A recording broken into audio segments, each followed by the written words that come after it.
Hello, this is Torn at Connect the Political Dots. My heartfelt condolences go out to the victims of this tragedy in Orlando, Florida. Their families, their friends, their co-workers, the state of Florida, and the nation as a whole. I feel for this nation because we are being conditioned not to look for the telltale warning signs. We are being conditioned not to think about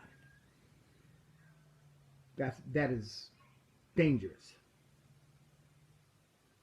I call my vlog Connect the Political Dots. I call my Twitter page Political Dots. And I do that because I want people to start connecting the dots. Don't stop looking at what you see in a vacuum and see what it means as a whole. See if there are any connections. If there are connections, put them together. People aren't doing that. This is an example of that. Over the last 7 years, this administration has accused every Republican that says something about what he's doing, the Iran nuclear deal, as an Islamophobe, as someone that is saying things and doing things that are actually boosting the recruitment of Islamists across the world. He accuses the Republicans of this all the time. So does Hillary Clinton. So does the entire Democrat Party. Homophobes. Why? Because we believe that a Christian baker should not be forced to bake a cake for a gay couple. That's homophobic.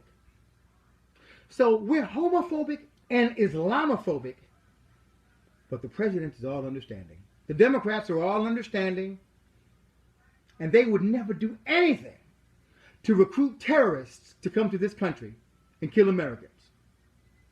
At least that's what they want you to think. Over the last 7 years, more Christians have been killed in the Middle East than at any time in history. The raping of little girls, the raping of little boys, the dictators taking over in Egypt. Luckily, Egypt was smart enough to get rid of the Muslim Brotherhood. The same Muslim Brotherhood that this president invited and had in the White House. Ahmadinejad said there were no gays in Iran.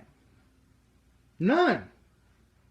Because the Islamic faith does not look kindly upon homosexuals. They kill them.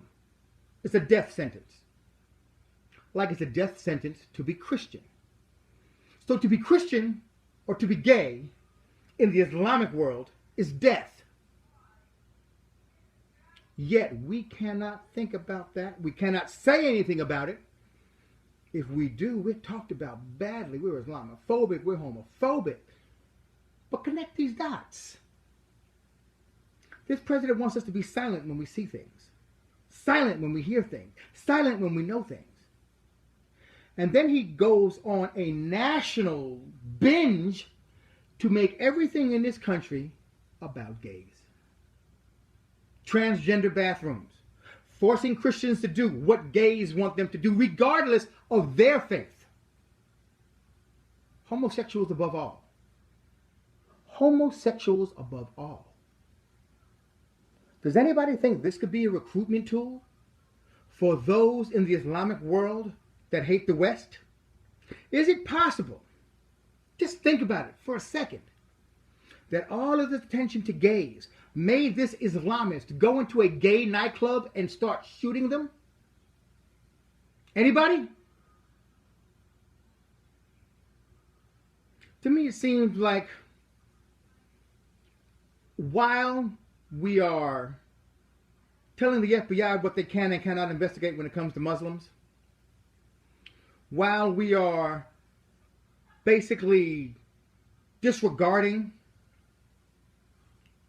truth when we call what happened in Killeen workplace violence instead of terrorism, when he can't say Islamic terrorism, when this administration refuses to say that, and something like this happens to gays when he's pushing the gay agenda, you don't have to be brilliant to connect these dots.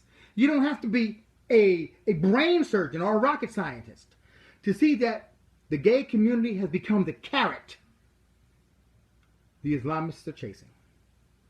And if there's a recruitment tool in the Middle East right now to recruit people to try to destroy this country, it is this. The country is pro-gay. The country hates gay, loves gays. They put gays above everything, above everybody. Think about that for a second. Would that be a recruitment tool for an Islamist? Could that be something that they could wrap their hands around and say, let's go kill the infidels because they put gays above Muslims. They put gays above Christians.